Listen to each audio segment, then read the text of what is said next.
Hay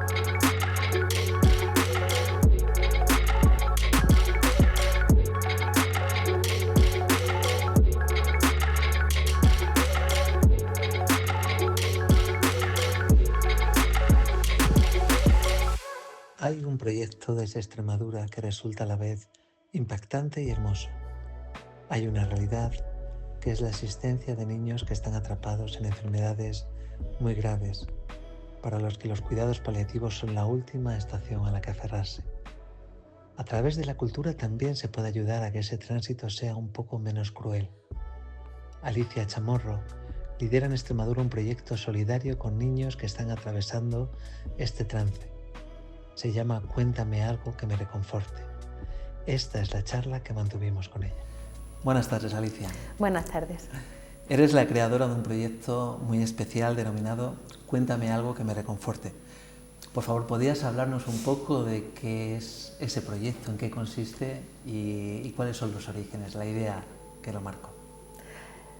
Pues Cuéntame algo que me reconforte es un proyecto de acompañamiento a los niños y sus familias que necesitan cuidados paliativos. Es decir, a niños con enfermedades incurables, diagnósticos irreversibles y que, bueno, con más o menos incapacidad o con una perspectiva de más o menos tiempo de vida, pero en fin, son niños que tienen enfermedades que no se van a curar. Y lo que hacemos es acompañarles de una forma especial, que es la de crear los mundos con los que ellos sueñan, los mundos que ellos imaginan, para ellos, con ellos y desde ellos. Un poco para centrarme en tu pregunta, aunque luego lo podré explicar un poquito mejor. La idea surge de mi proyecto de investigación de fin de máster. Bueno, yo soy enfermera y tengo el estudio especializado con el máster de enfermería en cuidados paliativos pediátricos. Y bueno, como soy una persona inquieta y he tenido otros intereses, también soy licenciada en teoría de la literatura y literaturas comparadas, y se me ocurrió la idea de mezclar las dos disciplinas que me apasionan, ¿no? Lo que era, por un lado, la salud, enfermedad, y por el otro la literatura y la escritura, porque a mí me gusta escribir. Entonces propuse la posibilidad de hacer un acompañamiento a familias con niños, con hijos, hijas en final de vida, creando el cuento que ellos imaginan y bueno, grabándolo en audio para que tuvieran su audiocuento con sus personajes, con sus actores de voz, con sus canciones. Y una vez que terminó este proyecto piloto, que fue a través de la Universidad Internacional de La Rioja y fue aceptado el proyecto en el Hospital Niño Jesús de Madrid, gracias al equipo de la Unidad de Cuidados Paliativos Infantiles del Hospital Niño Jesús. Bueno, pues tuve la buena noticia de que fue valorado con la mención de honor a la investigación, y el tribunal, una vez terminó la valoración oficial, sin levantarse de la mesa, también me dijo: bueno, hemos terminado, pero aún tenemos algo que decirte, y es que tienes que quedarte, tienes que hacer que esto exista y que esto continúe. Y entonces yo solamente era una enfermera que fundó una asociación y bueno, así empezó el proyecto, que ahora, a día de hoy, es la asociación Cuéntame algo que me reconforte, desde noviembre del año 2017, que nos fundamos oficialmente. O sea, que habéis hecho 7 años ahora. Sí, eso es. Nuestro canal es un canal que fundamentalmente está relacionado con la cultura. En vuestro proyecto la cultura no es el objetivo, sino el medio por el que lograr un fin, que es en este caso el acompañamiento de estos niños que por razones están en una fase tan cruel, ¿no?, como es la despedida de esta vida. Me gustaría aclarar que cuando hablamos de cuidados paliativos, la población general, digamos, tenemos más la idea de lo que es, bueno, pues los cuidados paliativos en los adultos, que suele ser bueno, pues una inclusión más abrupta y generalmente se trata de poco o muy poco tiempo de vida.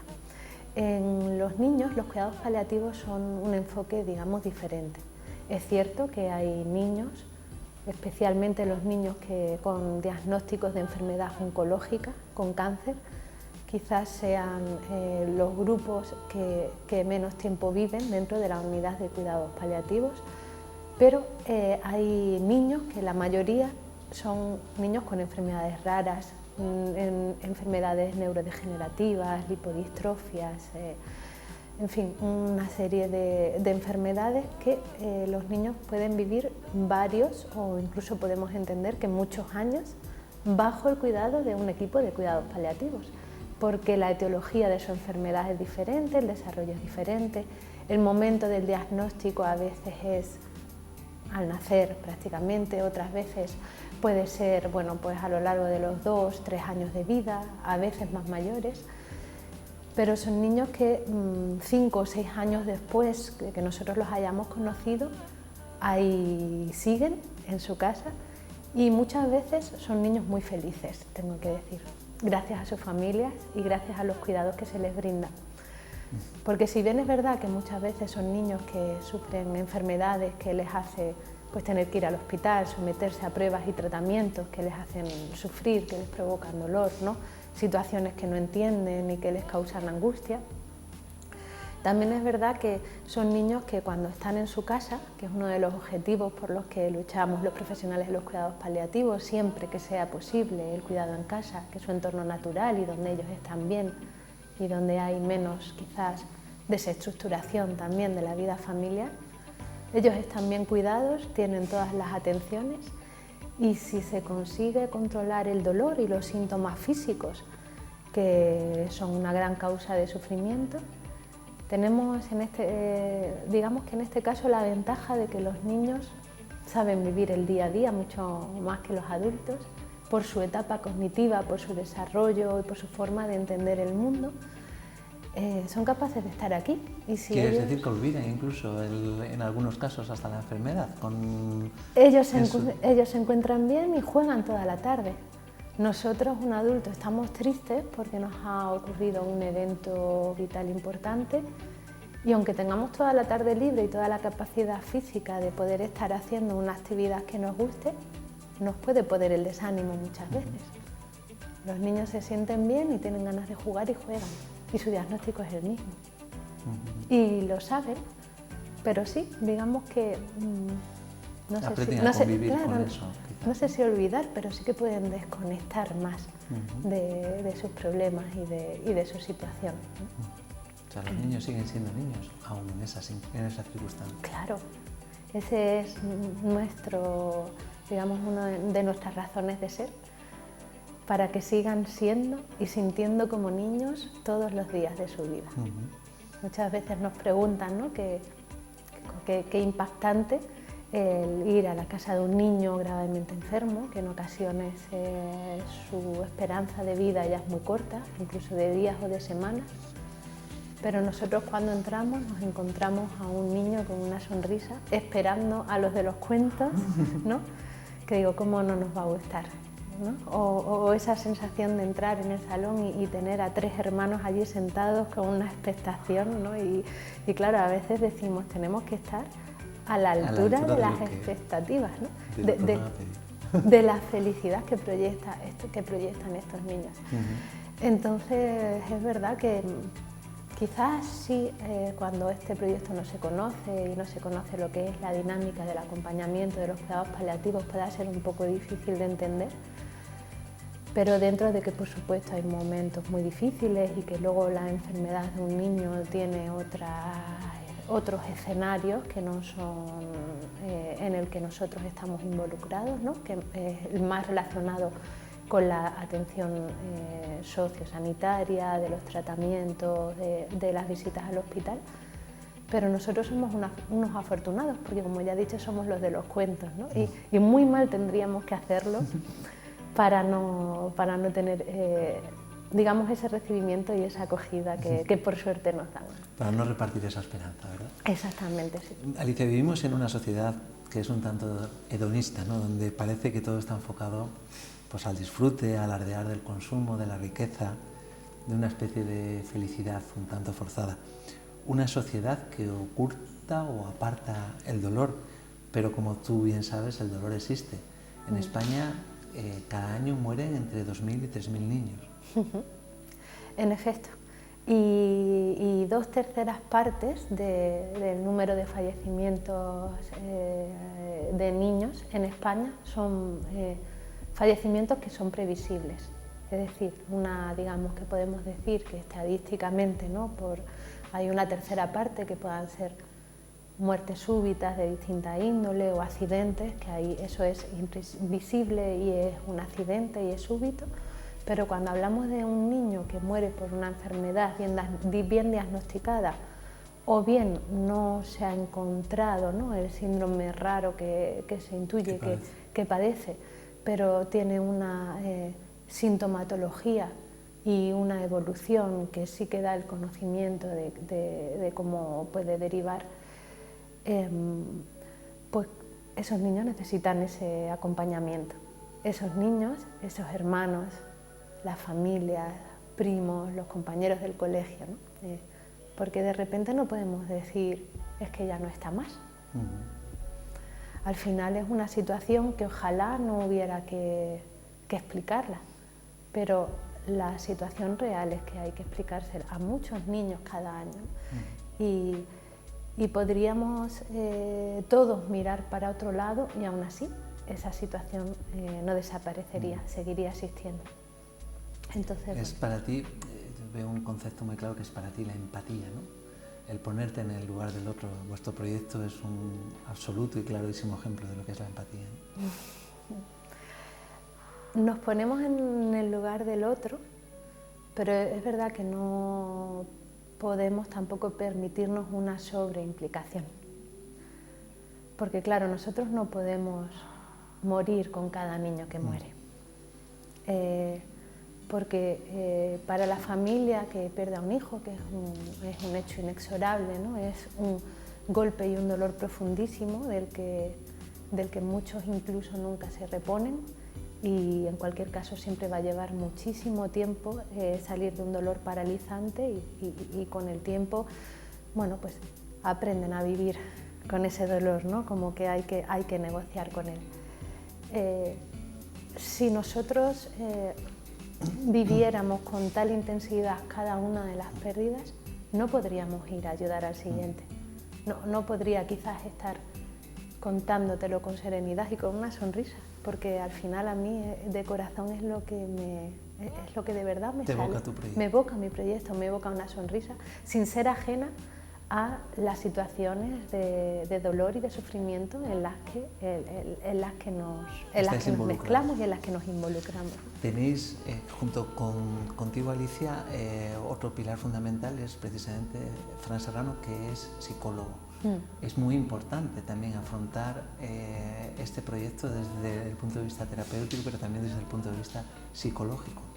Sí, él es un profesional, además experto en duelos. Cada vez su gira es mayor, ¿no? Le llaman de más sitios para ir a formar a otros profesionales y hablar no solamente de cuéntame algo que me reconforte, sino de su propia experiencia. Y además tenemos ambos la cualidad de que ambos somos escritores, ¿no? Entonces, bueno, es verdad que cuando vamos a ver a una familia, nosotros vamos a hablar de los cuentos. Para hacer el seguimiento, digamos, terapéutico de la situación de enfermedad, el seguimiento sociosanitario, para eso están sus equipos de referencia, ¿no? El Servicio Extremeño de Salud, que tiene unos profesionales fantásticos. La enfermera que está en Cáceres, se sabe el color favorito y el animal favorito de los niños a los que atiende, ¿no? Quiero decir que tienen una implicación y una energía maravillosa. Nosotros, por supuesto que tenemos que entrar con profesionalidad a esos domicilios y sabemos qué es lo que podemos decir y especialmente qué es lo que no se puede decir, ¿no? Con buenas intenciones también se pueden cometer graves errores y por supuesto que somos personas profesionales formados en el acompañamiento aunque nuestra finalidad no es el hacer una terapia como tal, ¿no? Nosotros vamos a hacerles un cuento con el que disfrutar. Otra cosa es que inevitablemente ese cuento genera un impacto muy positivo en sus vidas, en sus vivencias. Ese cuento queda como un legado para ellos durante la vida del niño y cuando ya no está. Y muy especialmente cuando tienen que continuar con la vida sin su presencia, ¿no? Al final, crear y generar buenos momentos juntos y momentos de felicidad juntos, eso va a ayudar después a todos los seres queridos en adelante.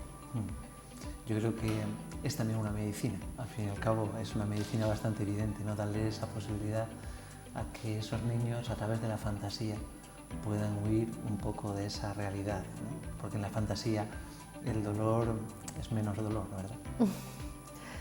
Te voy a contar dos escenas para ilustrar esto de lo que estamos hablando. Una, que además fue la primera niña con la que yo también aprendí muchísimo. Todos nos enseñan, y todos nos dan lecciones. Pero es verdad que de alguna forma, cuando este proyecto no tenía la forma que tenía ahora, mucho más clara y mucho más consistente, ¿no? Claro, siempre hay una primera vez y siempre recordaré a esta niña y bueno, ya los 2 o 3 días de conocerla, nosotros no tenemos un tiempo ilimitado, claro, para hacer nuestro proyecto. En primer lugar, porque los niños están esperando y los niños son muy impacientes.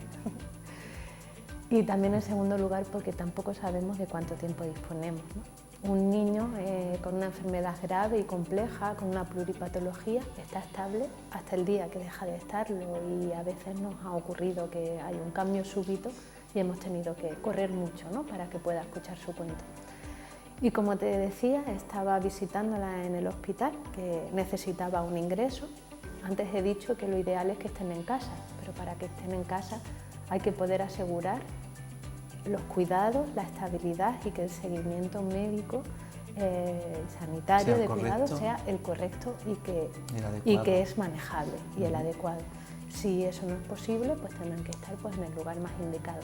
En este caso estaba en el hospital y claro, yo prácticamente terminé de escribir el guión en aquella noche, porque es que yo la conocí y al día siguiente me llamaron para decirme que la habían ingresado y que todo había empeorado de forma súbita, así que estuve toda la noche escribiendo el guión y fui al día siguiente y claro, yo le presentaba ya sus personajes y el mundo fantástico que había diseñado con ella, porque había que hacer lo que ella y lo que sus hermanos también habían pedido.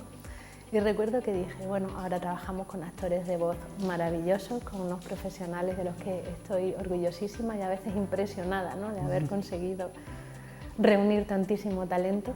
Pero en aquel entonces pues yo iba leyéndole el cuento y cuando llegó el momento de hacer la bruja, pues yo hice la mejor bruja que pude, ¿no? Y la niña como empezó a reír, pero con una carcajada. Y claro, su madre me miraba desde al lado de la camita con los ojos llorosos y me decía, es la primera vez que mi hija se ríe en una semana.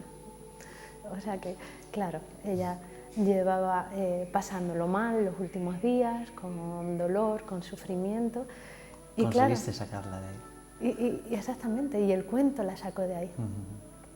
Y luego, pues, otra escena también muy impactante y que a mí no deja de impresionarme cada vez, porque hay cosas a las que no te acostumbras. La última vez que fui a acompañar a una familia el día del fallecimiento, bueno, pues en el tanatorio, ¿no? Pues como donde son estas visitas, su mamá me vio entrar por la puerta de lejos, estaba hablando con otras personas y vino con los brazos abiertos sonriendo y yo le leía ya los labios de lejos y cuando se acercó a mí me estaba diciendo el cuento, el cuento, el cuento. Cuánta felicidad nos dio, ¿no? Sí. En un momento tan sumamente desgarrador como ese, ¿no? Que vino a abrazarme sonriendo y recuerdo un poco lo que vi de soslayo, porque yo estaba centrada en ella, pero de soslayo en algún momento vi cómo nos miraban alrededor con cierta sorpresa, ¿no? Es decir, ¿qué está ocurriendo, ¿no?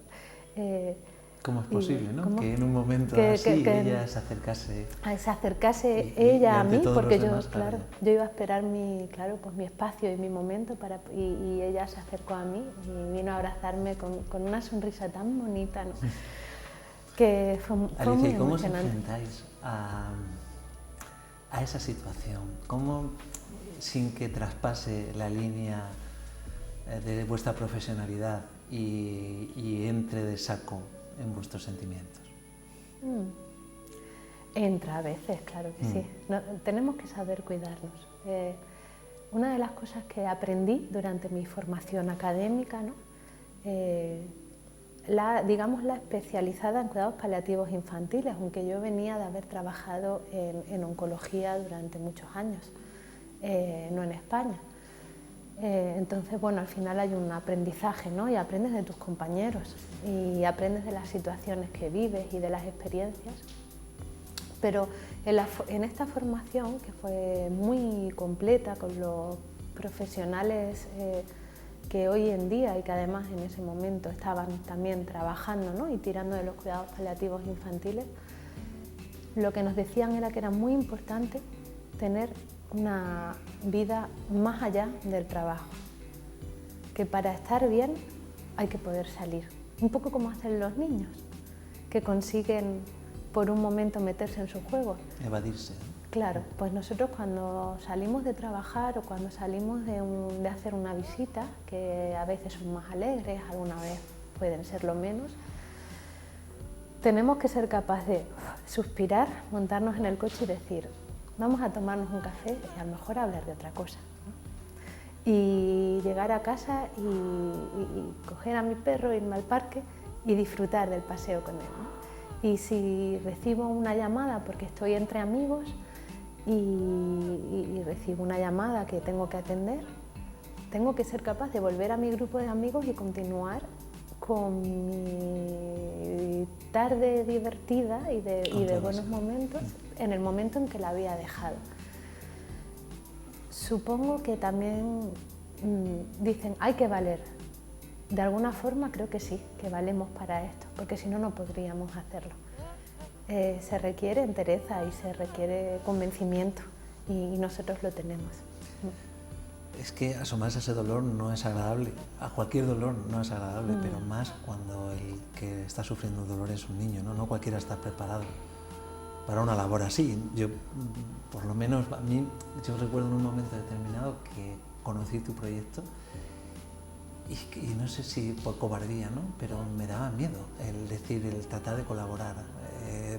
Yo creo que, sin embargo, ahora pienso que no es tanto una labor de valientes, sino de concienciación social, al fin y al cabo, ¿no? En este caso de concienciación social hacia algo tan necesario como es ayudar a la infancia, ¿no? En aquellos momentos donde la infancia sigue existiendo, pero está tan troquelada en este caso por la enfermedad, ¿no? No sé si vosotros os veis a vosotros mismos como gente valiente o como concienciados. Como profesionales de este ámbito, igual que hay profesionales de todos los ámbitos. En realidad yo no empecé a estudiar enfermería y después dije me voy a dedicar a los cuidados paliativos infantiles. Simplemente mi propia historia me fue llevando y me di cuenta de que igual que cada vez hay más supervivencia en el cáncer, también hay una mortalidad, ¿no? Y también hay niños que mueren y adultos que mueren, por supuesto, ¿no? Personas que mueren y ellos existen y están ahí. Y cuando te ves en ese entorno, te das cuenta de que ha pasado y de que es un momento vital en la vida. ¿Cómo decir? A veces parece que si nos dicen detrás de ese umbral vas a ver a un niño gravemente enfermo, ¿no? Y nosotros mismos nos condicionamos y pensamos, no sé, es como un pensamiento casi oscuro, casi de miedo.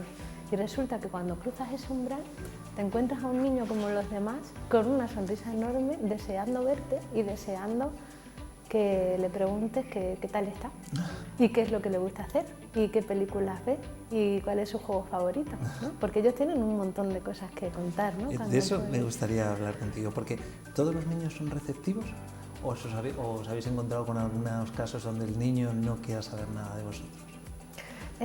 Bueno, por un lado tenemos a los niños que por su condición de enfermedad, muchas veces si son enfermedades neurodegenerativas incluso, por ejemplo, a lo mejor no pueden hablar, pero sí que se expresan. Y sus cuidadores principales, su madre, ¿no?, está a su lado y sabe si el niño está relajado, si está contento, y al final, pues como cualquier otro niño, va a recibir una visita y va a estar expectante. Y además te va a analizar, a ver si le gustas a él o no. La más difícil fue una niña que tenía mucho carácter y además estaba muy cansada de recibir visitas en casa que hablaban de ella, pero poco con ella, ¿no? Entonces cuando llegamos nosotros y se dio cuenta de que veníamos a hablar con ella y que si ella no quería, pues no teníamos mucho que hacer allí, porque es que era ella la persona con la que nosotros teníamos que hablar, al principio nos decía que no quería hablar con nosotros. Dijimos, bueno, no pasa nada, pues nos vamos y venimos mañana, y si quieres hablar con nosotros mañana, bien, y si llega un momento que no quieres, pues no hablamos. Pero no nos echaba de su casa, y su madre nos decía, pero no os está echando, quedaros ahí sentados, porque ella era mucho de decir fuera de mi casa y fuera de mi salón, y a nosotros solamente nos decía que no quería hablar con nosotros, pero nos miraba con intensidad, con curiosidad, ¿no? Eso fue la primera vez. No conseguimos mucho el primer día. Cuando volvimos el segundo día fue alucinante, como cuando ella ya entendió que íbamos a hacer un cuento, que lo del cuento iba en serio, ¿no? Ya me empezó a decir, pero te voy a contar un secreto, pero solo a ti, ¿no? Y su madre incluso se puso un poco celosa diciendo, pero ¿cómo puede ser? Si ella solamente me cuenta los secretos a mí, ¿no? Entonces yo con el juego de que teníamos que pensar qué es lo que iba a ser mamá en el cuento, bueno, pues al final conseguimos una complicidad muy intensa y preciosa, ¿no? Ella fue la más difícil, pero por lo demás tengo que decir que nunca nos cuesta, si es que nos reciben con los brazos abiertos. No tenemos ninguna experiencia que digamos no hemos sido capaces. ¿Cómo llegáis al niño? ¿Cómo llegáis al momento en el que tenéis conocimiento de que hay un niño, una niña que tiene un problema de salud importante? Lo hacen desde el propio hospital, sois vosotros los que os ponéis en contacto con la familia, y una vez que os ponéis en contacto con la familia, ¿cómo afrontáis este trabajo? ¿Tenéis charlas con el niño, con la niña? Me gustaría que nos hablaras un poco de cómo es todo ese proceso. Bien, ese proceso también ha evolucionado. Es parte también de nuestra historia como asociación. Los primeros niños, como ya dije, formaban parte del proyecto piloto, de un proyecto de investigación, bueno, pues con su comité de ética y con su control dentro de un proyecto universitario, ¿no?, con el Hospital Niño Jesús de Madrid. Cuando eso terminó con el éxito, ¿no?, que funcionó el acompañamiento, también por mi propia historia personal, yo decidí que quería volver a Extremadura, porque yo llevaba muchos años fuera. En Madrid. Sí. Entonces, yo había tenido la suerte de que el proyecto había sido seleccionado por el Congreso Mundial de Enfermeras del año en el que fue este proyecto piloto, el año 2017, que se celebra una vez cada 4 años, es como las Olimpiadas, ¿no?, enfermeras, y cada año es en un país.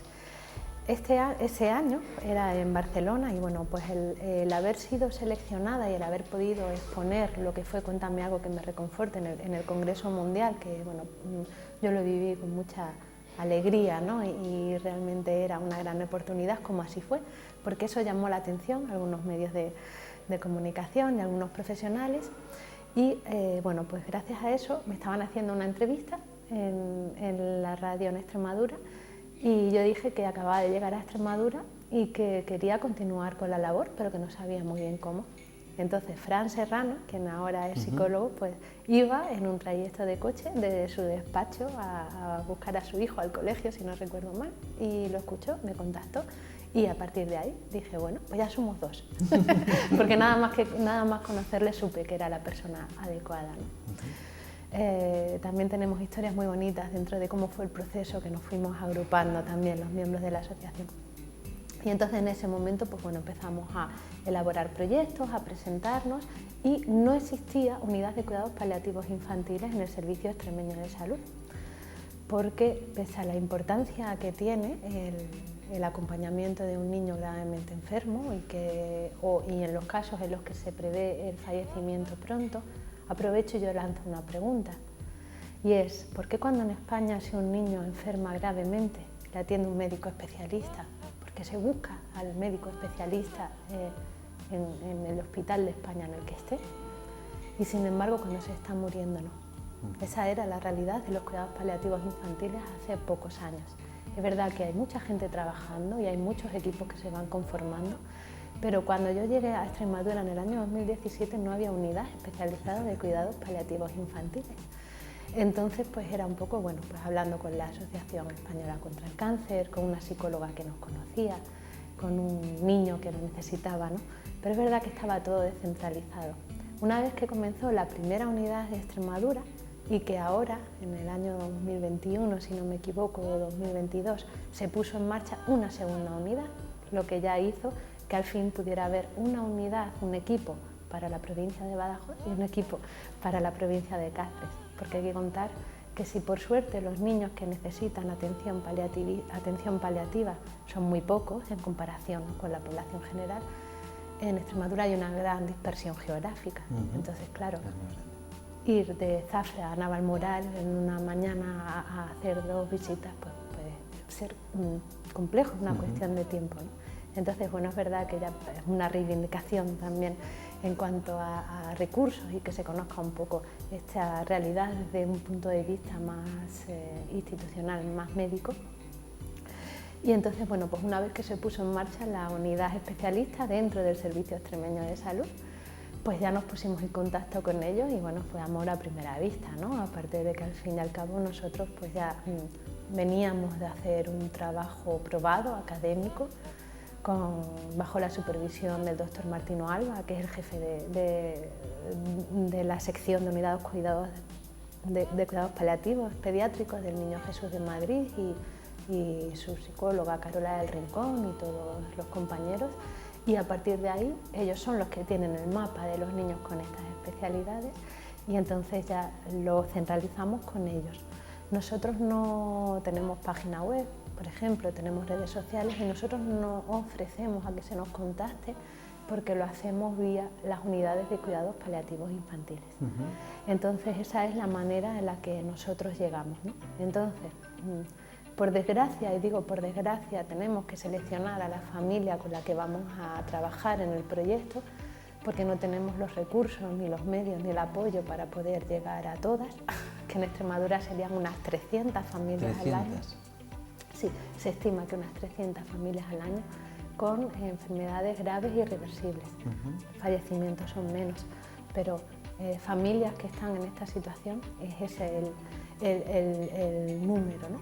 Y entonces nosotros cada vez que podemos abordar un nuevo proyecto, los contactamos, se selecciona por una serie de parámetros a la familia que va a empezar en el proyecto y se les llama y siempre están encantadísimas de que empecemos con ellos, ¿no? Eso en cuanto ha sido como hasta ahora. Es verdad que este año, por ejemplo, para el año 2025, lo estamos haciendo junto a Bikers por la ELA, que es un motoclub que se dedica, es una asociación que hay, bueno, hay muchos moteros que forman parte, pero no tienen por qué ser solamente moteros, ¿no? Es verdad que ellos no son como un motoclub al uso y entonces hemos acordado que para el año 2025, que ya lo estamos grabando, estamos haciendo el cuento para los niños afectados con el ELA infantil, ¿no? Que fíjate, yo pensaba que el ELA era una enfermedad fundamentalmente de personas adultas, pero hay casos de niños que también padecen una enfermedad que es bastante tan terrible, ¿no? Hay 4 niños diagnosticados en España, 4, y se cree que son más, lo único que no se ha llegado a su diagnóstico, ¿no? Pero entonces una vez que llegas a la familia, te encuentras con el niño, con la niña, ¿cuál es vuestro proceso? Bueno, pues como nos están esperando, con una expectación altísima, ¿no? Que siempre tenemos que decir, bueno, allá vamos, ¿no? Porque, entramos, claro, y le preguntamos, bueno, antes de ir en persona siempre tenemos un primer contacto telefónico con los padres, ¿no? Con el padre, con la madre, siempre por si hay alguna particularidad, conocer un poquito la situación basal del niño, también la física, si puede hablar, si no, los hermanos, qué personalidades tienen, cómo nos tenemos que acercar a ellos o cómo tenemos que dejar un poco que se nos acerquen, ¿no? Todas esas particularidades, porque cada niño es único y cada familia lo es. Y una vez que estamos con ellos, pues ya les explicamos que venimos a hacer su cuento. Entonces, que para hacer su cuento, que ellos van a elegir sus propios personajes, ellos van a elegir en qué mundo se desempeña su historia, si quieren un malo o no quieren un malo. A veces no quieren un villano, otras veces sí, ¿no? Lo quieren malísimo, ¿no? Qué tipo de personajes son, si ocurre, no sé, pues en un mundo de fantasía o en el universo espacial, ¿no? O si es una lucha entre superhéroes, o si es una búsqueda de una tortuga que se ha perdido en el mar, o si hay que buscar, pues, no sé, un país perdido, por ejemplo, ¿no? ¿Y qué recursos, qué idea recurrente se les suele ocurrir a ellos? ¿Hay algún patrón que digas esto se suele repetir o no? ¿O es completamente disperso y tiene que ver mucho con cada uno de los niños? Sí, porque fíjate, llevamos ya 19 producciones con las que estamos trabajando ahora y no hemos repetido temática ni perfil de universo.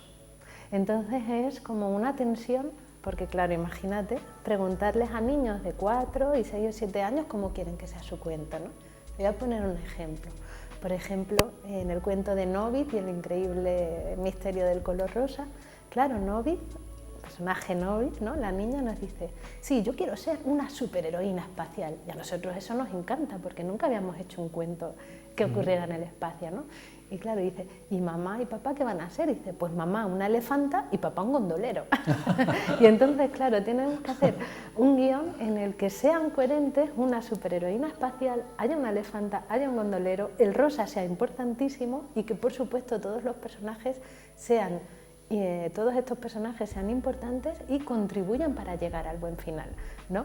Entonces, claro, es cuando mi compi y yo, Fran, psicólogo, guionista, y yo nos miramos y es como decir, no aprendemos, ¿no? ¿A quién se le ocurre preguntarle a niños cómo quieren que sea su cuento? Entonces, claro, salen unas ideas estrambóticas, divertidísimas. En este caso, en este que he puesto en concreto, solamente nos lo pedía ella, pero hay veces que son 3 hermanos. Y claro, cada hermano quiere pedir, ¿no? Cuando se da el caso de que el niño a lo mejor no puede hablar, porque tiene una enfermedad neurodegenerativa, también hemos trabajado con una niña que ni hablaba ni veía y oía muy poquito, ¿no? Porque su enfermedad la estaba llevando a esa pérdida sensorial. Pero si cuando era más pequeña le gustaban ciertas cosas y había llegado a tener más capacidades, claro que eso se recuerda y entonces pues también se puede llegar a retomar eso. O también, bueno, pues un niño a lo mejor no habla o incluso no sabemos si puede entender lo que sucede a su alrededor o no. Puede no entender a lo mejor exactamente qué es lo que les estamos diciendo y quiénes somos nosotros, pero sí que transmite, sí que expresa si se siente cómodo o no, si es agradable para él o no, si se le resulta placentera la música que escucha, porque va a sonreír, va a tener una cara más relajada. Eso sobre todo su cuidador principal, su madre o su padre, lo detectan perfectamente. Si está yendo todo bien, si se siente bien, exactamente igual. Van a detectar, aunque el niño no pueda quejarse, si tiene dolor y tienen que ayudarle a lo mejor pues, con una dosis de medicación. Porque los cuidadores principales, sus padres, se convierten en súper expertos tanto de la enfermedad, que muchas veces saben más que los propios médicos de referencia, ¿no? Pues son enfermedades muy raras que ellos han investigado muchísimo. Te pongo otro ejemplo de cómo trabajamos, ¿no? Nosotros una vez que hemos recopilado toda esa información, nos ponemos manos a la obra, escribimos el guión, que como digo, los que hacemos las visitas somos los 2 guionistas que también tenemos formación, somos profesionales del sector sanitario, ¿no? Entonces es verdad que en nosotros confluyen unas características no sé si decir especiales, peculiares, ¿no? Pero somos un equipo muy grande, hay músicos, técnicos de sonido, ilustrador, actores de voz. Ellos no conocen al niño, pero sí que, por ejemplo, la ilustradora, siempre por supuesto con el permiso y autorización de la familia, porque son ellos los que nos dan las fotografías, nos envían las imágenes para que los dibujos puedan tener elementos que identifican, ¿no? Por ejemplo, si hay un gato mágico, ¿no? Y resulta que el hermano en el que se basa ese gato mágico tiene 14 años y tiene una cresta enorme porque le gusta, muy alta, porque le gusta peinarse así, pues a lo mejor su gato mágico va a tener un flequillo larguísimo y repeinado, ¿no? Entonces, para cualquier niño es un gato mágico que actúa en la historia, pero para él, David Misú, es el personaje que le representa claramente, porque a lo mejor él tenía, bueno, pues la afición de pintar figuras antropomórficas con cara de gato. Por eso su personaje es un gato, ¿no? O pues cada niño, pues eso. La figura de los hermanos a veces es la gran olvidada, ¿no?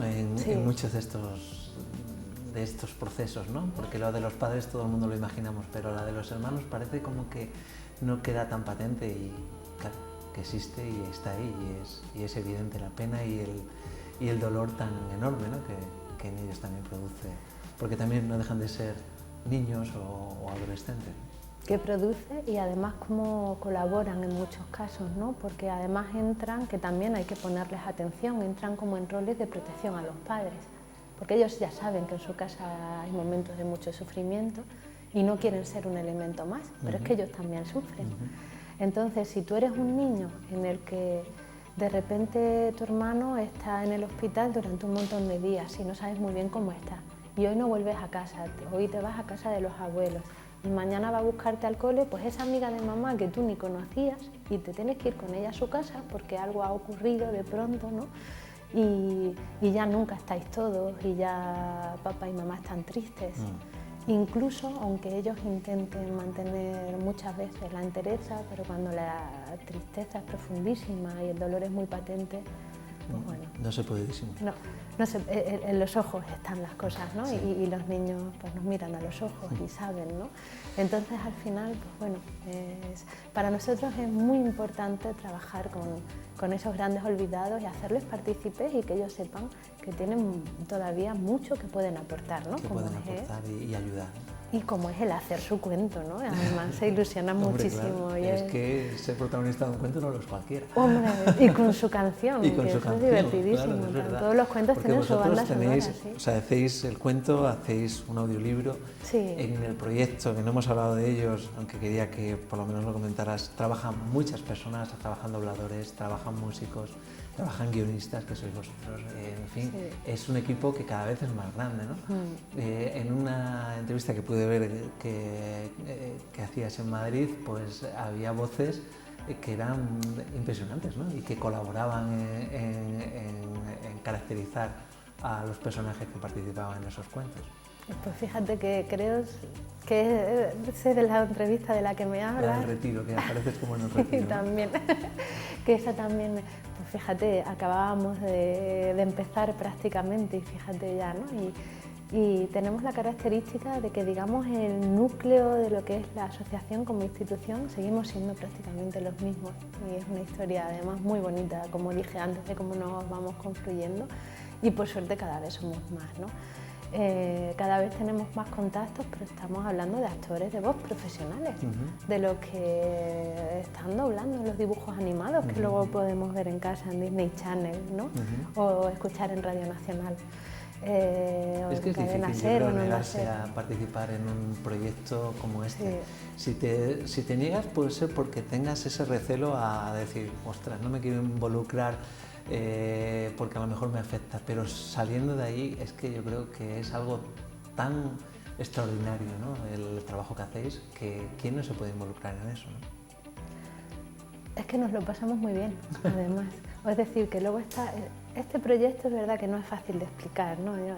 No se puede resumir en una frase qué es lo que hacemos, porque tenemos por un lado lo que es la interacción con las familias, Por otro lado está el equipo creativo, ¿no? Entonces, lo que es el trabajo de producción de ficción total. Entonces, ¿qué es lo que ocurre? Que llegamos incluso a olvidar, quizás por eso funcione tan bien, ¿no? Yo llego incluso a olvidar de alguna forma, o no olvidar del todo, pero pones en segundo plano que esto es para una familia, ¿no? Es decir, que al final es como, vale, tengo el personaje de un niño que busca una tortuga por el mar. Digo, ¿y qué amigo se va a encontrar la tortuga? ¿Un pulpo? ¿Cómo es el pulpo, no? Y yo quiero desarrollar el personaje del pulpo pues lo más pulpo posible, ¿no? Como que me olvido si ese pulpo representa a alguien o representa a algo, ¿no? Estás en el proceso de... totalmente de la creación y de hacerlo bonito. Hay que hacer buenos personajes, hay que diseñar buenos personajes que pasen cosas divertidísimas e inesperadas. Y los actores de voz también, es que claro, son profesionales, entonces yo, por ejemplo, tenemos el equipo fijo de alguna manera, ¿no? Maripaz Valdés, que es siempre nuestra narradora, o Beatriz Rodríguez, que es nuestra estrella, ficcionaliza personajes que, bueno, te puede hacer una princesa, como un dragón, como Zazá, un pajarito, ¿no? Entonces, y ella te pone voz de todo. Y yo muchas veces ya cuando estamos escribiendo, en mi cabeza ya se conforman los personajes con sus timbres y con las inflexiones que yo... Estás pensando ya en cómo va a ser el resultado, ¿verdad? De alguna función. Pero porque el propio equipo también me propulsa mi imaginación, ¿no? Es decir, es como que su talento empuja también la creatividad del guión y es como... Ya no me sé imaginar una voz narrativa que no sea la de Nuestra Paz, por ejemplo, ¿no? Es como los cuentos suenan a ella. Es un poco, no lo sé. Y entonces, bueno, es que nos lo pasamos genial y es muy divertido, sí. He visto algún tipo de estas iniciativas en toda España, preparando un poco la entrevista, que en general lo que tienden es a humanizar los hospitales frente a niños que pasan mucho tiempo allí, ¿no? Por ejemplo, la Fundación Teodora, que he visto también que tienen por la propia ciudad de Cáceres, tienen también incluso algún tipo de publicidad, ¿no?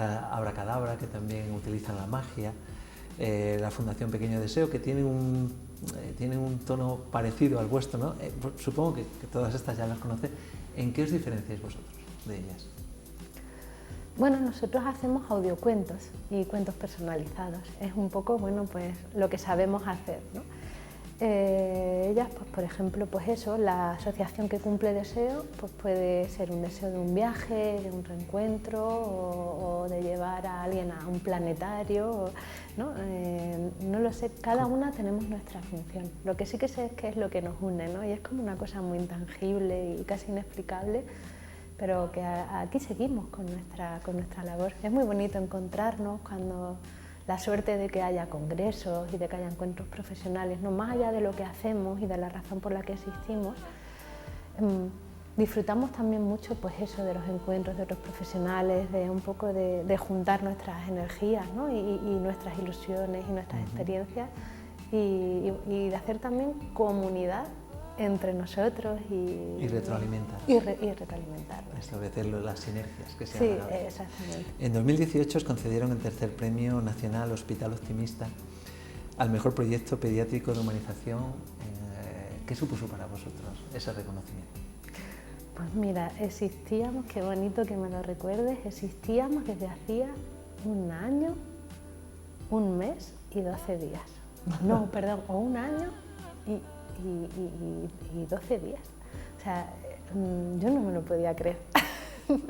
Realmente, o sea, de repente un premio nacional, fue... Un espaldarazo. Sí, fue mágico, la verdad. No sé, con muchísima ilusión, porque eso de alguna forma era un homenaje al trabajo de muchísimas personas, ¿no? Es verdad que yo siempre soy la cara visible.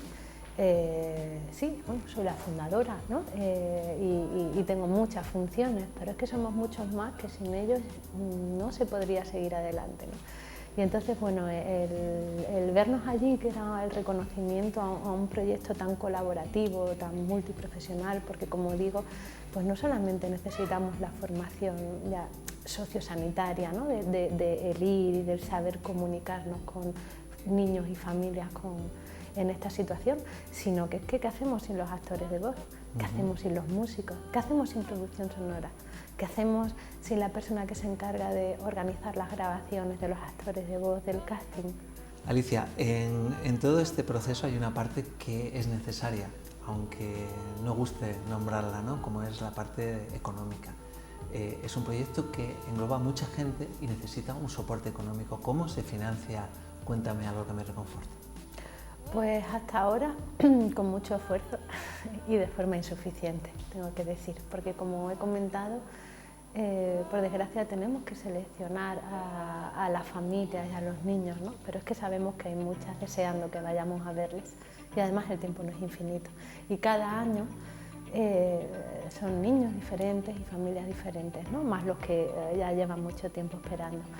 Nosotros, como toda asociación, tenemos socios que colaboran con su cuota, desde 10 euros al año se puede ser socio de Cuéntame algo que me reconforte, y luego bueno, pues vamos presentando proyectos y cuando hay pues a lo mejor pues una ayuda de acción social, bien por algún banco o alguna subvención pública, pues optamos a ellas y bueno, pues cuando las hemos conseguido, estupendo. Pero es verdad que nuestra labor es una labor que requiere pues, varios meses de trabajo para cada niño y para cada familia, y si no fuera por la fuerza altruista de la gran mayoría sería imposible, ¿no?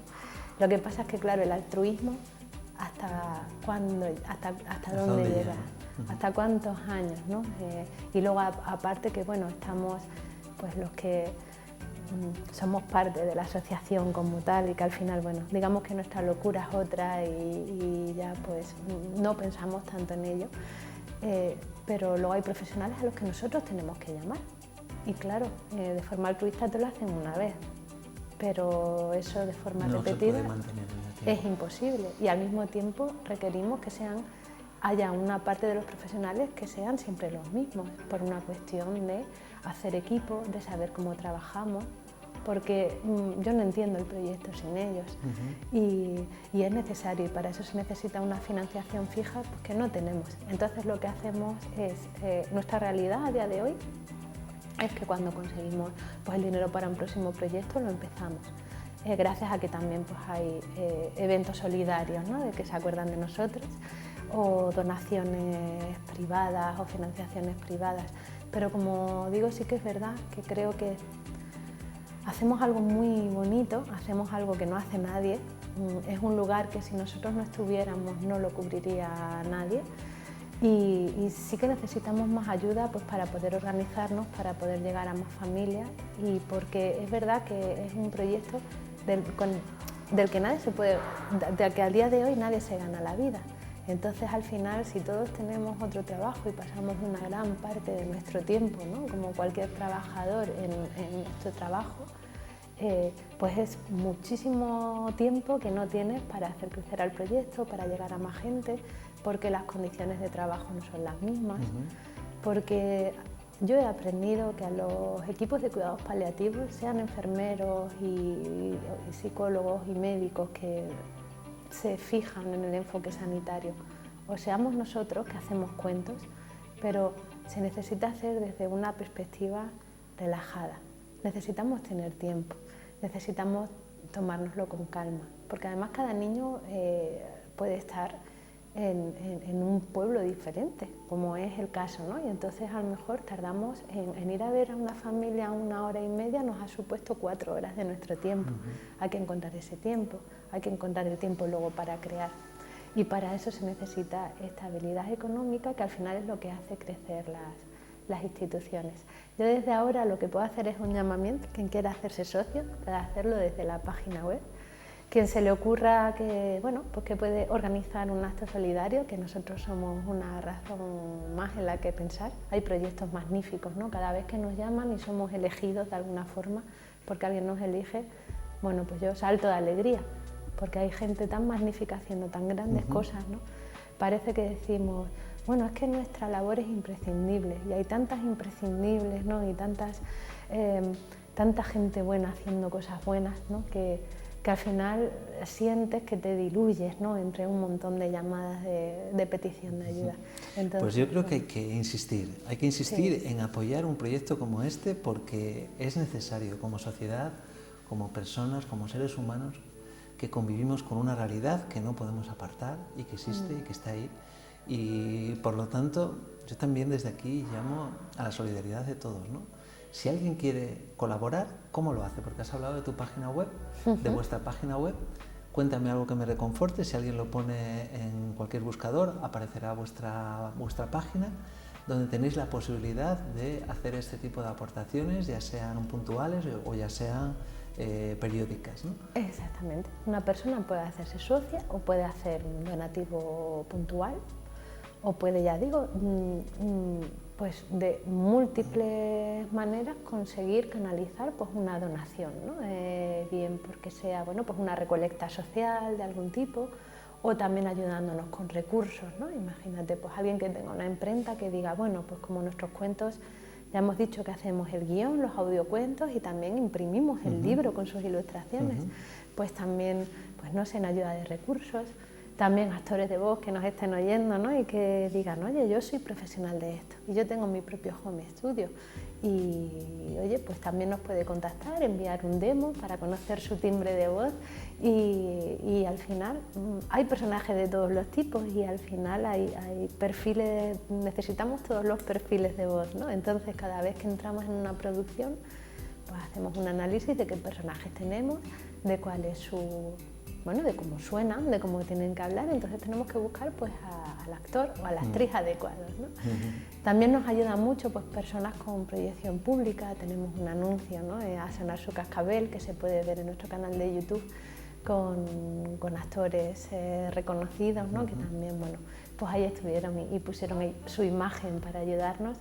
Y bueno, al final todo lo que es apoyo a esta misma entrevista también nos ayuda y nos anima. Sí. Claro que sí, para nosotros era muy importante el tener esta posibilidad de aportar nuestro granito de arena. Realmente es que, fíjate, estaba pensando que son proyectos que además no son baratos, porque editar libros, audiolibros, cualquiera que esté en este mundo requiere, cuando se editan, por ejemplo, Zazá y la historia de Rui, que es un libro del que me vas a hablar ahora, porque realmente no es un libro destinado a un niño concreto, sino destinado a un niño que desaparece, un niño y una niña que desaparece, genérico, ¿no? Y tiene un prólogo especialmente adaptado para el momento en el que él se va y el vacío que queda, ¿no? Ese libro tiene una calidad de edición muy alta, no es nada barato hacerlo. Afrontar una edición de este tipo con una asociación que realmente se está beneficiando de las aportaciones de gente muy concreta no es la mejor de las opciones, ¿no? Realmente requeriría que hubiera instituciones, que hubiera entidades que colaboraran con un proyecto como este para que este proyecto, este libro, esta edición y otras muchas, fíjate qué calidad tiene esto, pues se pudieran seguir haciendo, ¿no? A mí me parece que es algo muy, muy necesario. Además, mira, ahora estamos haciendo esta grabación justo en época navideña, ¿no? Se emitirá probablemente cuando hayan pasado. Sé que también tenéis un villancico y que os gustaría ponerle música, ¿no? Es un proyecto también que es bonito. Si hubiera gente interesada en colaborar, desde el propio conservatorio de aquí de Cáceres, la Escolanía o cualquier otra, otra asociación musical que quisiera colaborar en esto, también sería fantástico. Es que hay muchas posibilidades de colaboración con vosotros, ¿verdad? Sí, por ejemplo, en el villancico está dentro de uno de nuestros audiocuentos que se llama Aví y la Navidad en Villamelón. El protagonista de nuestro cuento enfermó en Navidad y estuvo el año que estuvo más gravemente enfermo, lo pasó en la UCI, lo que eran el periodo de fiestas navideñas para los demás, ¿no? Entonces, bueno, pues su madre, cuando la fuimos a ver, nos pidió que quería volver a recuperar la ilusión en la Navidad que ella siempre la había vivido con mucha intensidad. Entonces hicimos un cuento de Navidad, ¿no? En el que, bueno, pues en el que había unos duendes que disparaban, ¿no?, a las cabezas de los aldeanos y les hacía olvidar la Navidad, y entonces el protagonista y sus ayudantes, por supuesto, pues tenían que recuperar la Navidad, enfrentarse a los duendes, a un dragón y a todo lo que ellos quisieran. Una historia divertidísima. Nuestro villancico está hecho y musicalizado porque forma parte del audiocuento, como todas nuestras canciones, que son parte de la banda sonora original. En este caso, la música original es de Héctor Albiz y de David Lerman. Y una de las ilusiones de esta familia es que su villancico se cante, pero que se cante, que la gente lo cante y que sea un villancico como cualquiera de los que todos conocemos, ¿no?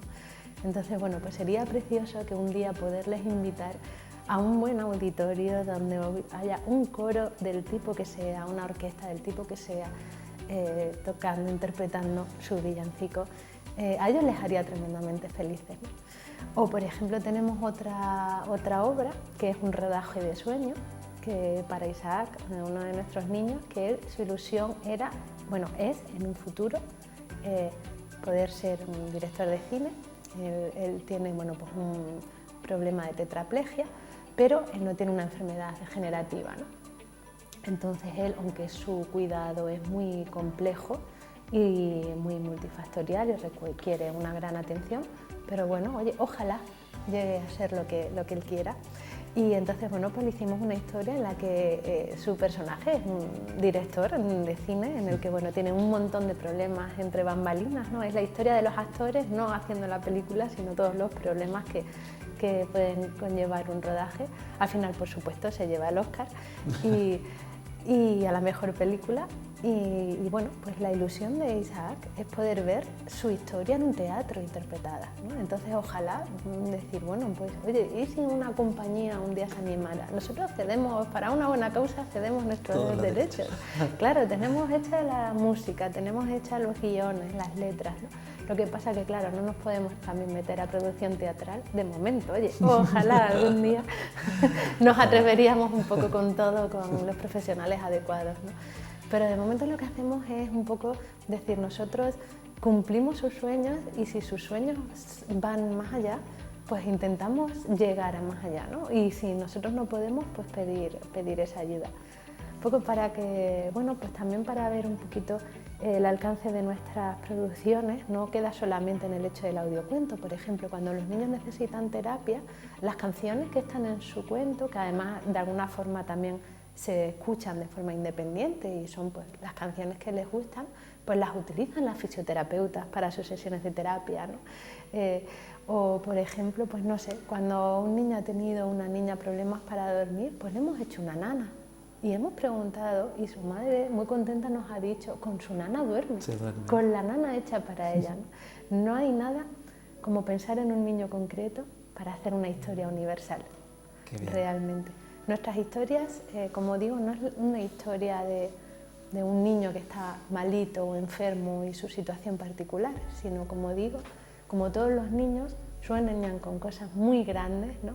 Y, bueno, y nosotros pues tratamos de hacer realidad eso, pero que son fantasías, además muchas veces muy eclécticas y muy estrambóticas, ¿no? Y que cualquier niño puede escuchar, cualquier adulto puede disfrutar, exactamente como las disfrutamos nosotros creándolas, ¿no? Que nos lo pasamos también muy bien.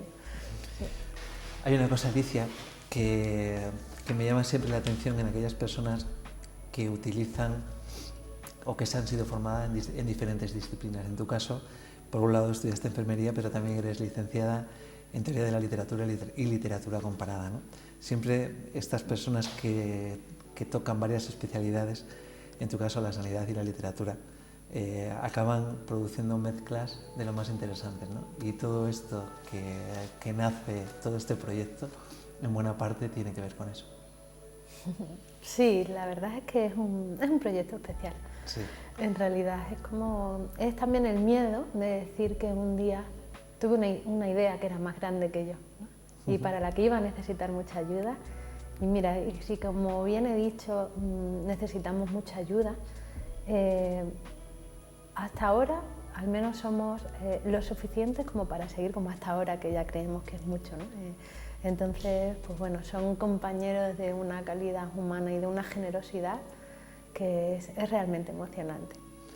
Bueno, pues yo creo que a todos nos has emocionado, a todos los que hemos podido verte esta tarde en esta entrevista nos ha llegado la pasión con la que defiendes tu proyecto, la sensibilidad con la que lleváis una cosa tan grave, ¿no?, como la que está detrás de todo, y como parte de la sociedad yo te lo agradezco a ti y a todo tu equipo, y ha sido un placer haber charlado contigo. Muchas gracias a vosotros por este espacio, de corazón.